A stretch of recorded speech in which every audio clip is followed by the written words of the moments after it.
Assalamualaikum warahmatullahi wabarakatuh. Kami dari kelompok 2 kelas pendidikan Fisika B angkatan 2018. Saya Suliati akan memaparkan rancangan praktikum tentang induksi elektromagnetik, di mana kompetensi dasar pada praktikum ini yaitu 4.4 dengan melakukan percobaan tentang induksi elektromagnetik. Berikut presentasi hasil percobaan dan pemanfaatannya dalam kehidupan sehari-hari.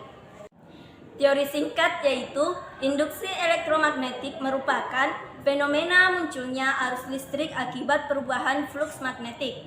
Menurut Michael Faraday, pada tahun 1830 melakukan percobaan yang menunjukkan bahwa energi listrik dapat diproduksi menggunakan medan magnet dan bukan hanya berasal dari baterai. Dari sini, ia mengemukakan hukum Faraday dalam induksi elektromagnetik, yaitu setiap perubahan medan magnet pada kumparan akan menyebabkan gaya gerak listrik atau GGL yang diinduksi oleh kumparan tersebut.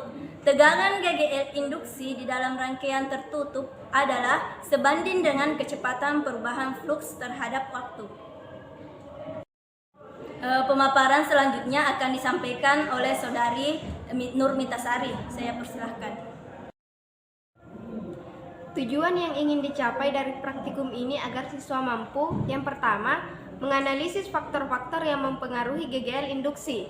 Yang kedua, membuktikan keberlakuan hukum Lenz. Selanjutnya, rumusan masalah.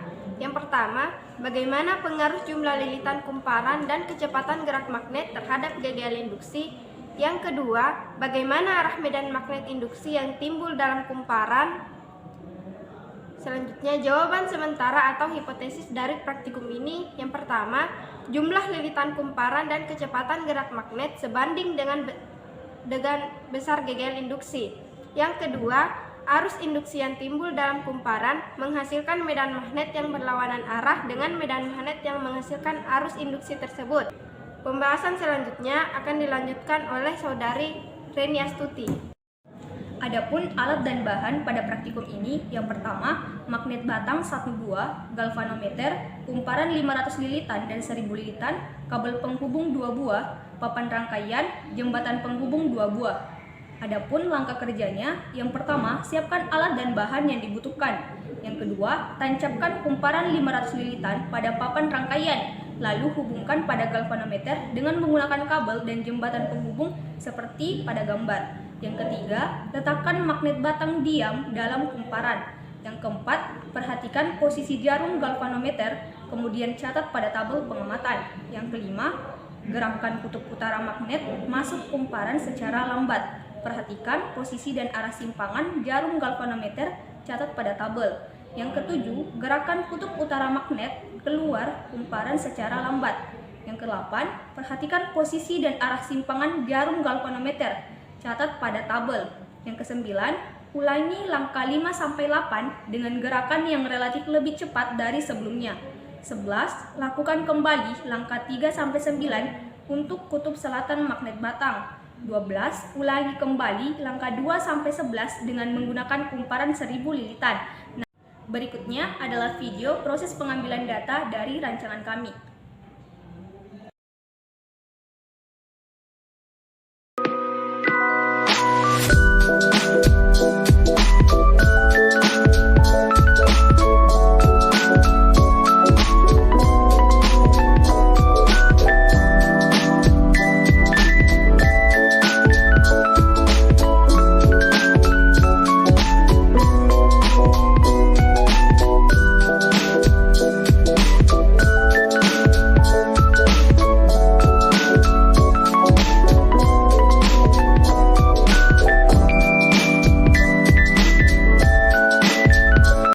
Pada tabel hasil pengamatan untuk kegiatan pertama yaitu kumparan 500 lilitan. Nah, untuk kutub magnet utara dengan gerakan magnet diam, kumparan masuknya itu pada posisi jarum basic meter 0 dengan arah simpangan tidak ada. Untuk keluaran kumparan, posisi basic meter 0, arah simpangannya juga tidak ada. Untuk keadaan lambat, pada masukan kumparan, posisi jarum basic meter itu -10 dengan arah simpangan ke kiri. Sedangkan keluaran kumparan, posisi jarum pada basic meter itu 10 dengan arah simpangan ke kanan. Nah, untuk keadaan cepat, pada masukan kumparan, posisi jarum basic meter minus 20, arah simpangan ke kiri. Sedangkan keluaran kumparan, posisi basic meter 20 dengan arah simpangan ke kanan. Untuk kutub magnet selatan, pada keadaan diam, pada masukan kumparan, posisi jarum basic meter 0 dengan arah simpangan tidak ada. Keluaran kumparan dengan posisi jarum basic meter 0 dengan arah simpangan tidak ada. Nah, untuk keadaan lambat, pada masuk kumparan, posisi jarum basic meter 10 dengan arah ke kanan. Sedangkan keluaran kumparan, posisi jarum basic meter minus 10 dengan arah simpangan ke kiri. Sedangkan gerakan magnet cepat, masuk kumparan, posisi jarum basic meter yaitu 20 dengan arah simpangan jarum basic meter ke kanan. Sedangkan keluaran kumparan, posisi jarum basic meter minus 20 dengan arah simpangan jarum basic meter ke kiri. Nah, untuk kegiatan kedua yaitu kumparan 1000 lilitan, di mana pada kutub magnet utara, gerakan diam masuk kumparan yaitu pada posisi jarum basic meternya 0, arah simpangannya tidak ada. Nah, pada keluaran kumparan, posisinya 0, arah simpangannya tidak ada. Untuk gerakan lambat, pada masuk kumparan, posisi jarum pada basic meter yaitu minus 15 dengan arah simpangan ke kiri. Sedangkan pada keluaran kumparan, posisi jarum basic meter 15 dengan arah simpangan ke kanan. Untuk keadaan cepat, pada masuk kumparan, posisi jarum basic meter yaitu minus 30 dengan arah simpangan ke kiri. Sedangkan pada keluaran kumparan, posisi jarum basic meter yaitu 30 dengan arah simpangan ke kanan. Untuk kutub magnet selatan, pada gerakan diam, pada masukan kumparan, posisi jarumnya 0 dengan arah simpangan 0. Pada keluaran kumparan, posisinya juga 0 dengan arahnya juga tidak ada.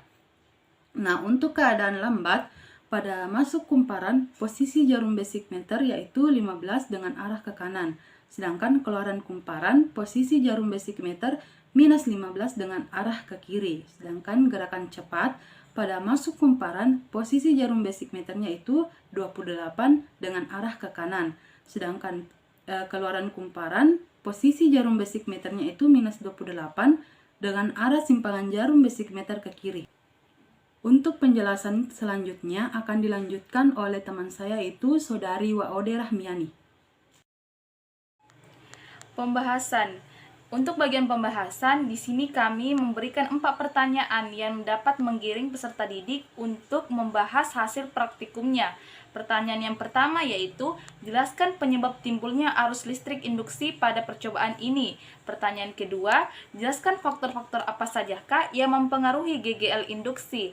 Ketiga, bagaimana nilai dan arah simpangan jarum galvanometer saat magnet matan digerakkan. Keempat, bagaimana keberlakuan hukum Lenz pada percobaan ini.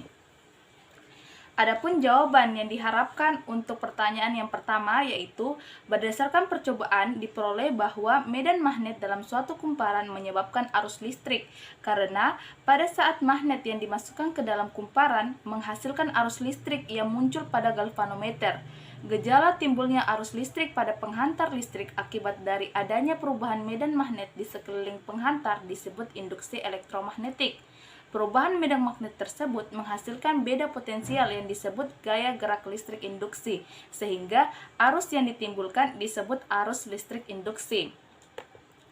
Untuk pertanyaan yang kedua, jawaban yang diharapkan yaitu ada 3 faktor yang mempengaruhi besar kecilnya GGL induksi, yaitu kecepatan gerak magnet, jumlah lilitan kumparan, dan kuat medan magnet. Namun, dalam percobaan ini hanya mengukur pengaruh 2 dari 3 faktor yang ada, yaitu semakin cepat kita menggerakkan batang magnet keluar masuk kumparan, maka semakin besar pula nilai dan simpangan jarum galvanometer. Hal yang sama juga berlaku untuk faktor jumlah lilitan kumparan. Semakin banyak jumlah lilitan kumparan yang digunakan, maka akan semakin besar pula nilai dan simpangan jarum galvanometer. Jadi, dapat dikatakan bahwa kecepatan gerak magnet dan jumlah lilitan kumparan berbanding lurus dengan besarnya GGL induksi. Jawaban yang diharapkan untuk pertanyaan yang ketiga yaitu, berdasarkan hasil percobaan, ketika kumparan didekatkan dengan kutub utara magnet batang, jarum galvanometer menyimpang ke arah kiri dan menunjukkan nilai negatif. Dan ketika dijauhkan kutub utara medan magnet dari kumparan, maka jarum galvanometer menyimpang ke arah kanan dengan menunjukkan nilai positif. Saat polaritas magnet dibalik, ketika kumparan didekatkan dengan kutub selatan medan magnet, jarum galvanometer menyimpang ke arah kanan dengan menunjukkan nilai positif. Dan ketika dijauhkan kutub selatan medan magnet dari kumparan, maka jarum galvanometer menyimpang ke arah kiri dengan menunjukkan nilai negatif. Jawaban yang diharapkan untuk pertanyaan yang keempat yaitu telah diketahui bersama bahwa garis medan magnet mengalir dari kutub utara ke kutub selatan magnet batang, dan di dalam kumparan tidak ada garis medan magnet.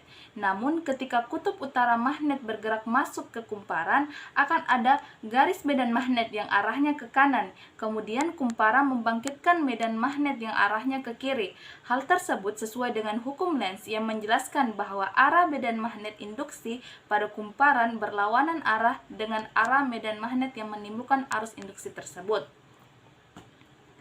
Bagian kesimpulan, hipotesis yang telah dibuat sebelumnya telah teruji pada saat melakukan percobaan dan dapat disimpulkan bahwa pertama, jumlah lilitan kumparan dan kecepatan gerak magnet sebanding dengan besarnya gaya gerak listrik induksi. Kedua, arus induksi yang timbul dalam kumparan menghasilkan medan magnet yang berlawanan arah dengan medan magnet yang menghasilkan arus induksi tersebut. Itulah tadi presentasi rancangan praktikum kami. Lebih dan kurangnya mohon dimaafkan. Wabillahi taufiq wal hidayah. Wassalamualaikum warahmatullahi wabarakatuh.